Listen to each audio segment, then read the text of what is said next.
Supreme court ने बुधवार को उत्तर प्रदेश सरकार को बुलडोजर एक्शन पर फटकार लगाई है।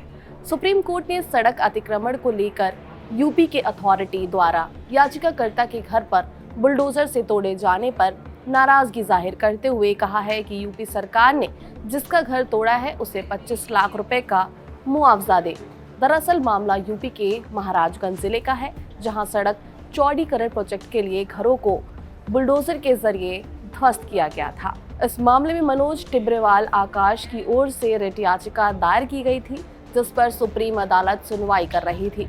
सुप्रीम कोर्ट ने कहा है कि यूपी सरकार ने जिसका घर तोड़ा है उसे 25 लाख रुपए का मुआवजा दे।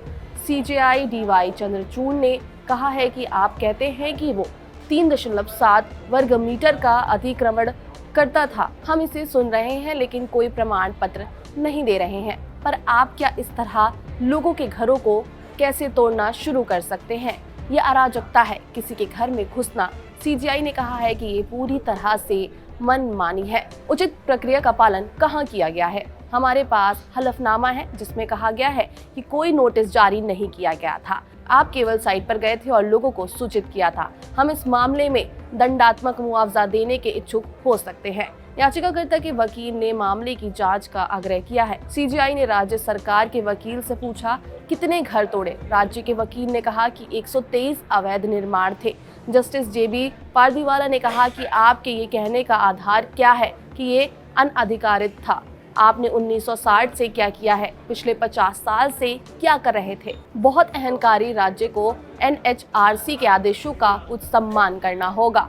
आप चुपचाप बैठे हैं और एक अधिकारी के कार्यों की रक्षा कर रहे हैं। सीजीआई ने कहा है कि वार्ड नंबर 16 मोहल्ला हमिदनगर में स्थित अपने पैतृक घर और दुकान के विध्वंस की शिकायत करते हुए मनोज टिब्रेवाल द्वारा संबोधित पत्र पर स्वतः संज्ञान लिया गया था। रिट याचिका पर नोटिस जारी किया गया था। जस्टिस जेबी पारदीवाला ने यूपी सरकार के वकील से कहा कि आपके अधिकारी ने पिछली रात सड़क चौड़ीकरण के लिए पीले निशान वाली जगह को तोड़ दिया था।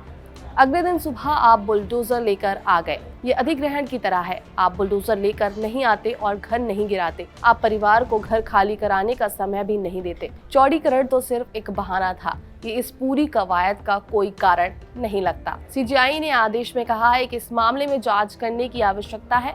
यूपी राज्य ने एनएच की मूल चौड़ाई दर्शाने के लिए कोई दस्तावेज पेश नहीं किया है। दूसरा, ये साबित करने के लिए कोई भौतिक दस्तावेज नहीं है कि अतिक्रमणों को चिह्नित करने के लिए कोई जांच की गई थी। तीसरा, ये दिखाने के लिए बिल्कुल भी सामग्री नहीं है कि परियोजना के लिए भूमि का अधिग्रहण किया गया था। राज्य सरकार अतिक्रमण की सटीक सीमा का खुलासा करने में विफल रहा है।